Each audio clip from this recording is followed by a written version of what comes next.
Pemirsa, Ketua Umum Partai Bulan Bintang PBB Yusril Iza Mahendra resmi ikut dalam gugatan Undang-Undang Pemilu Nomor 7 Tahun 2017 tentang sistem proporsional tertutup sebagai pihak terkait.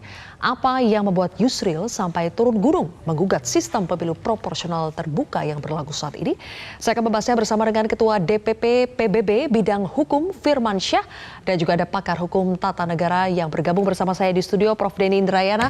Selamat malam, Prof. Malam, Zofia. Dan juga Mas Firman Syah, selamat malam. Malam. Baik, Mas Firman Syah, saya ke Anda dulu ya. Kenapa sekarang PBB mendukung sistem proporsional tertutup? Ya, saya bicara dulu ya. Secara formil jelas bahwa kami memiliki legal standing buat ikut menjadi pihak terkait dalam pengujian Undang-Undang Nomor 7 Tahun 2017, Undang-Undang tentang Pemilu ini. Ketika pertanyaan Mbak tadi terhadap kami, kenapa Partai Bulan Bintang pada saat ini mendukung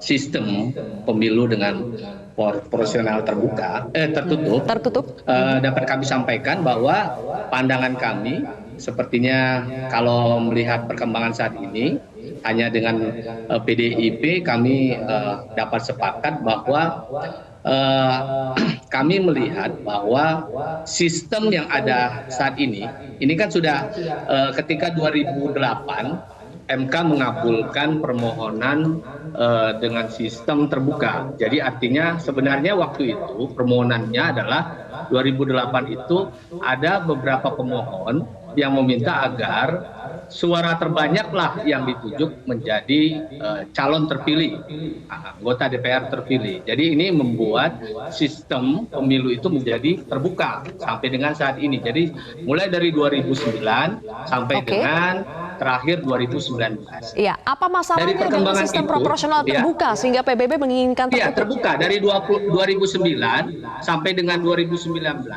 itu kan terbuka artinya. Ya.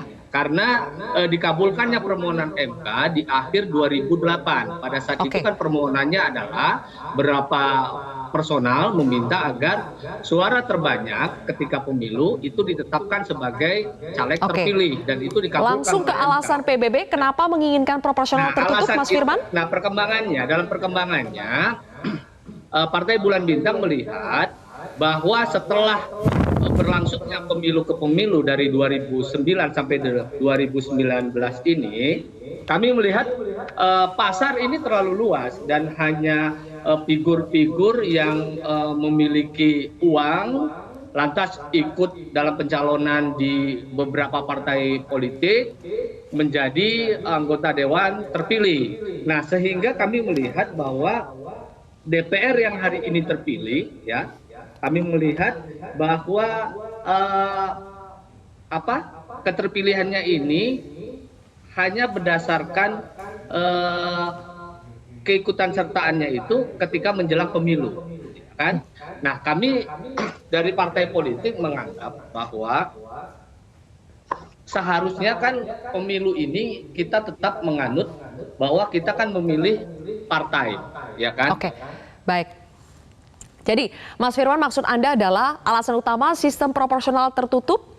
Kenapa tertutup? Karena yang terbuka itu hanya menguntungkan orang-orang yang punya modal besar. Kurang lebih seperti itu ya? Kami melihat bahwa jadi tadi kan ada keberatan dari beberapa parpol ya, 8 parpol. Baik, Mas Firman, ditanggapi dulu ya oleh Prof. Denny yang ada di studio. Kami sudah tangkap alasan utama Anda.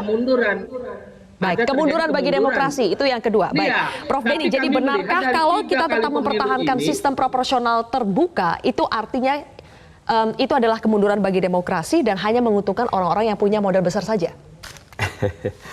Tergantung sudut pandang sih ya. Begini, apakah proporsional terbuka atau tertutup, di sini saya berpendapat itu adalah open legal policy. Artinya apa?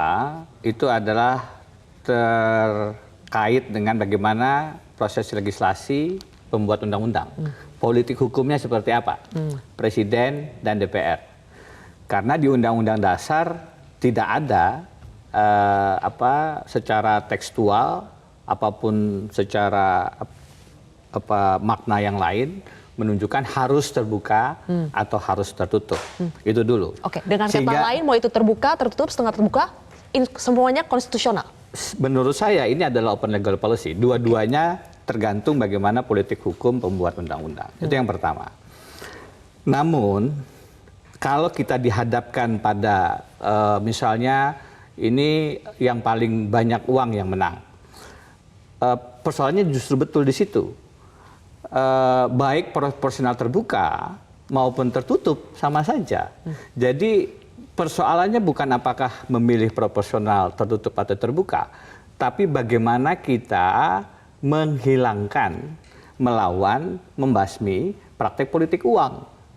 Baik di proporsional terbuka atau tertutup itu ada. Tertutup itu akan menghadirkan calon-calon legislatif yang membeli nomor. Dan akan lebih sowan, lebih dekat dengan elit parpol dibandingkan dengan masyarakatnya. Jadi menyuburkan oligarki partai. Artinya ada duitokrasi juga. Saya sering menyebutnya duitokrasi. Okay. Dibanding demokrasi, karena yang menjadi dolat itu adalah uang. Sama saja akan ada politik uang juga. Nah, meskipun demikian, saya berpandangan proporsional terbuka. Kalau saya ditanya, meskipun tadi open legal policy, saya lebih memilih proporsional terbuka. Karena dua-duanya sebenarnya punya potensi politik uang. Itu penegakan hukum yang harus dibenarkan, bukan merubah sistem pemilunya. Tetapi keunggulan daripada proporsional terbuka adalah representasi pemilih itu keterkaitan relasi dan emosinya itu dengan caleg lebih kuat. Karena dia memilih langsung siapa calon anggota legislatif yang ingin dia dudukkan di parlemen. Dan juga dia memilih partainya. Dengan kata lain tidak beli kucing dalam karung. Betul. Kalau kita memilih partai saja, yang kemungkinan besar jadi itu adalah nomor satu yang tadi. Biasanya kemudian mendapatkan nomor itu bukan karena kualitas saja semata, tapi tidak jarang karena punya kedekatan kolusi, kedekatan koruptif dengan pimpinan partai politik. Nah ini yang tidak tepat. Yang terakhir, menurut saya kita ini sekarang setback kembali ke karakteristik otoritarian. Dulu kita punya KPK yang kuat di awal-awal reformasi, sekarang dilemahkan. Dulu kita punya sistem proporsional yang tertutup, kita terbukakan di era reformasi, sekarang mau ditertutupkan lagi. Jangan lupa, di masa Orde Baru itu yang sering kita kritik. Dan di awal reformasi ini yang kita perjuangkan. Dan pada saat MK membatalkan itu apresiasinya tinggi sekali. Dan sekarang ini ingin dikembalikan. Maka saya melihat ada pemutarbalikan lagi, karakteristik otorian ini muncul lagi. Oke, jadi kalau tadi Mas Firman bilang itu adalah kemunduran dengan proporsional terbuka, justru Prof Denny juga bilang ini adalah kemunduran juga. Mas Firman, sebelum kita tadi keunggulan yang disampaikan oleh Prof Denny soal sistem proporsional terbuka yang lebih disetujui oleh Prof Denny, tadi kan argumentasi dari Mas Firman alasan utamanya adalah karena sistem proporsional terbuka itu hanya menyuburkan orang-orang yang punya modal besar saja. Tapi kalau menurut Prof Denny, sama-sama itu persoalannya bukan pada pemilik modal besar, tapi dua-duanya ini punya potensi praktik politik transaksional, sehingga yang harus dibasmi adalah politik uangnya, bukan sistemnya. Tanggapan Anda? Ya, kalau bicara tentang potensi, hari ini kita harus berbicara meminimalisir potensi tersebut, ya kan? Nah, dengan kita seolah-olah nih, Mas Denny bicara bahwa kalau dilakukan lagi sistem tertutup, ini seperti sebuah tindakan yang kemunduran demokrasi, dan ini membuat masyarakat tidak dapat memilih calon-calon yang diharapkan oleh masyarakat. Nah, kami menilai bahwa ini juga sistem tertutup ini. Kita harus ingat bahwa sistem tertutup ini, disinilah sistem pengkaderan itu jelas. Bahwa orang-orang potensial, calon-calon anggota DPR yang potensial, itu bisa terjaring dengan benar. Jadi partai-partai... Dengan cara apa bisa terjaring dengan benar kalau proporsional tertutup? Ya, jelas partai-partai yang ingin dipilih oleh masyarakat pasti akan menaruh orang-orang yang tepat dan memang orang-orang terbaik. Mas Firman lupa di tertutup bahwa ini kita pernah memang yang tidak melakukan tertera pemilu adalah tertutup, Mas. nama-nama calonnya. Tetapi kan di luar itu, misal Anda memilih Partai Bulan Bintang nomor 13 dengan memilih Partai Bulan Bintang nomor 13 di Dapil Sumsel 1 misalnya, itu ada Firmansyah. Nah, tertarik tidak masyarakat untuk memilih saya, memilih Partai Bulan Bintang? Nah, ini kan sama saja sebenarnya dengan memilih Partai Bulan Bintang sama dengan memilih saya, begitu. Nah, Mas dengan Firman, cara tertutup ini, Mas Firman, kita kan tidak bicara teori nih, Mbak Sylvia. Iya. Kita bicara kedua sistem ini pernah dilakukan. Dan sangat Mas Firman perlu apa? Kita sama-sama flashback sebentar ke era Pak Harto, di mana kita semua pernah menerapkan sistem ini, bahkan di awal reformasi sebelum 2008. Dan seperti saya sampaikan tadi, kalau kita baca buku-buku literatur, buku-buku sejarah, ini salah satu yang dikritik habis. Jadi ini bukan satu hal yang belum pernah dilakukan. Bahwa sistem pemilu proporsional tertutup itu menghadirkan kader-kader yang menggantung kepada pimpinan parpol. Dapat nomor urut 1. Karena itu yang akan jadi. Dengan dapat urut nomor 1 itu apakah akan dengan kapasitas? Sejarah membuktikan tidak. Jadi dengan segala diri, hormat, baik. ada orang-orang yang baik. Tentu saja tidak semua buruk. Tapi sejarah membuktikan parlemen kita di zaman Orde Baru bukan parlemen yang juga melakukan tugasnya untuk melakukan kontrol terhadap pemerintahan Soeharto, sehingga kemudian menghadirkan pemerintahan yang otoritarian, kan? Mas Firman?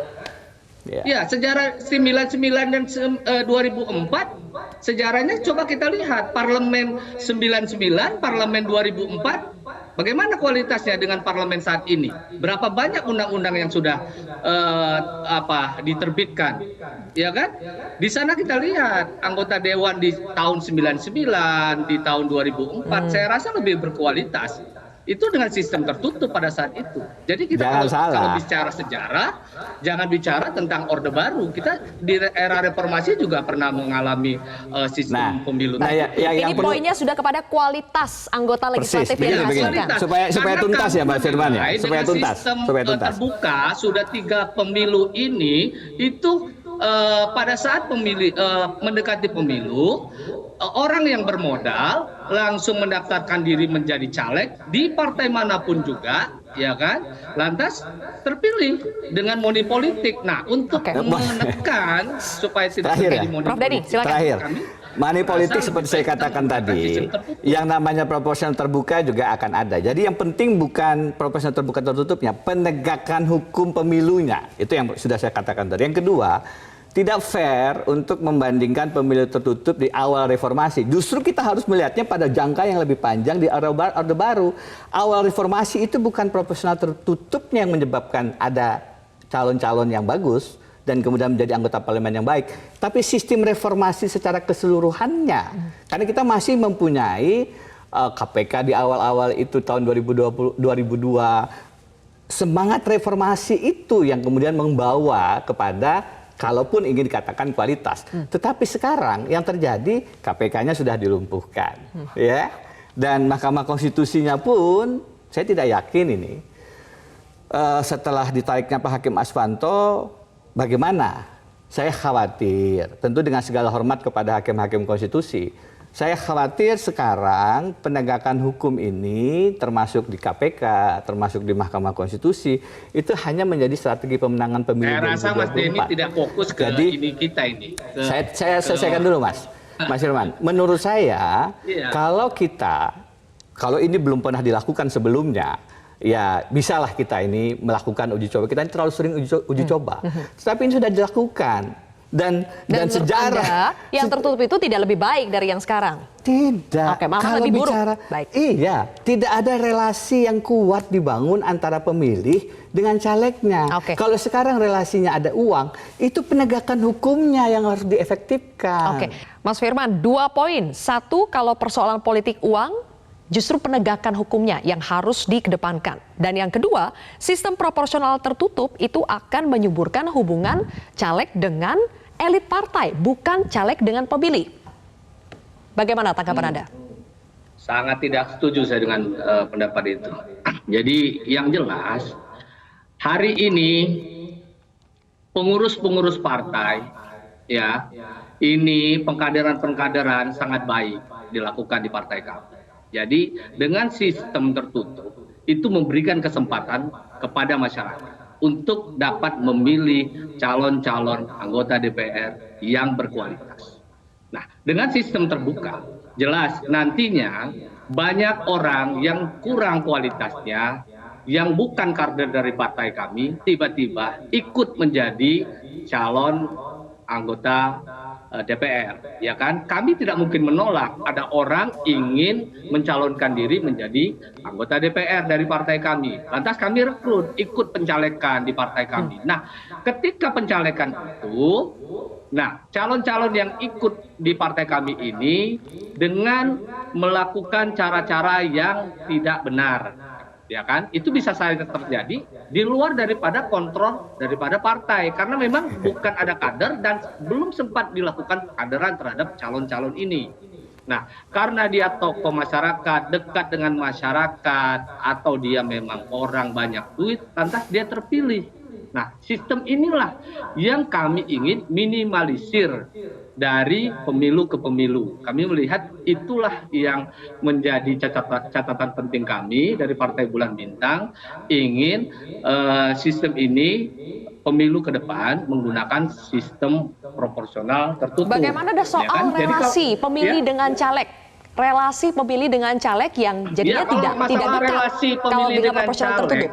itu sudah saya sampaikan di awal tadi bahwa menjadi kekurangan kamilah, menjadi kelemahan kamilah kalau kami tidak memberikan calon-calon terbaik yang dekat dengan masyarakat. Tentu itu menjadi faktor penentu kami untuk menang pemilu. Jadi kami akan memberikan kader kami untuk terus dekat dengan masyarakat, ya kan?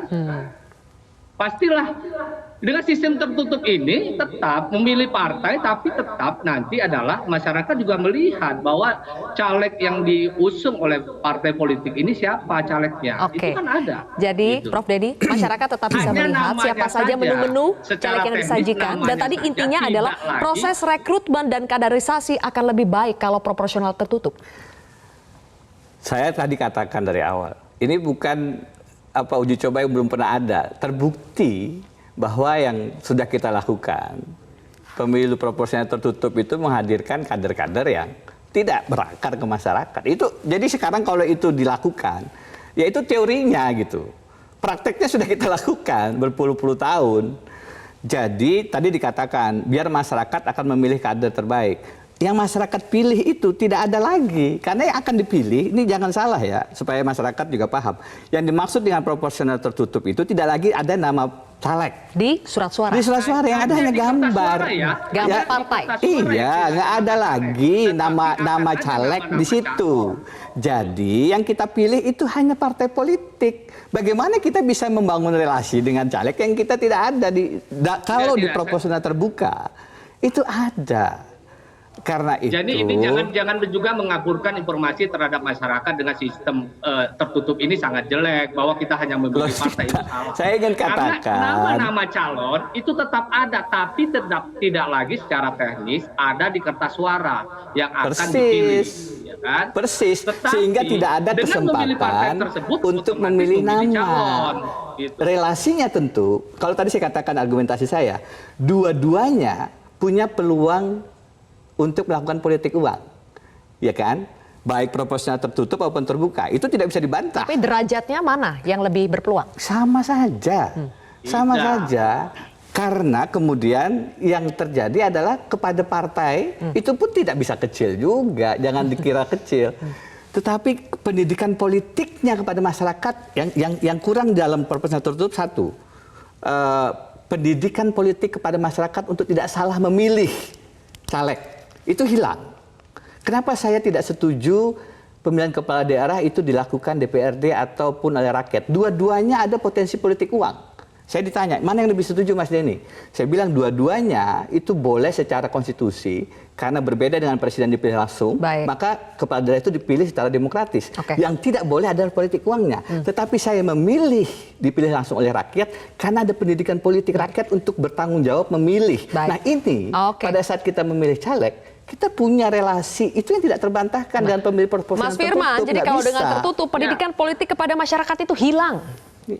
Tidaklah, saya merasa itu tidak hilang, bahwa malah kita menciptakan ke masyarakat bahwa masyarakat itu dengan memilih partai ini calegnya terbaik, itu sama saja saya rasa bahwa Dia akan jangan kampanye kita partai, Mbak. menghapuskan informasi Dia nggak akan kepada kampanye masyarakat. nama. Tolong, Mas Denny ya. Kalau Jadi dia jangan proporsional menghapuskan informasi ke tertutup, masyarakat dia tidak akan dengan kampanye sisi caleg, itu Mas. hanya memilih Dia akan partai, kampanye partai tidak saja. memilih caleg. Gimana Anda bisa Salah. mengatakan ini caleg Dan saya kita- terbaik? Enggak, jadi Kan yang kita jangan dikampanyekan hanya menghapuskan partai informasi saja, kepada hanya gambar masyarakat saja, tidak ada bahwa nama caleg lagi. Baik, Karena Iya kan? sistem tertutup ini sebuah sistem yang sangat jelek, yang pernah dilakukan dan diuji ke MK. Faktanya begitu, buka lagi buku-buku oleh MK. sejarah zaman Yang Orde Baru awal dikabulkan oleh reformasi, MK di 2008 maka kritik harus kita dicatat bahwa penuh adalah- dengan Baik. kritik sistem bahwa proporsional adalah- tertutup ini. Ini Oke. bukan kata saya. Ada Baik, beberapa person Mas yang Firman, meminta- Prof Denny, Ya. Terima tampaknya kasih. kesempatan ini kita agree to disagree ya. Ya. Tapi nanti perdebatannya bisa kita lanjutkan kembali untuk tujuannya juga untuk memberikan pendidikan politik kepada masyarakat, tentunya dari perspektif yang pro dan yang kontra. Terima kasih waktunya Sama-sama. Prof Denny Indrayana dan juga Mas Firman Syah Ya. telah bergabung bersama kami di Prime Time News hari ini.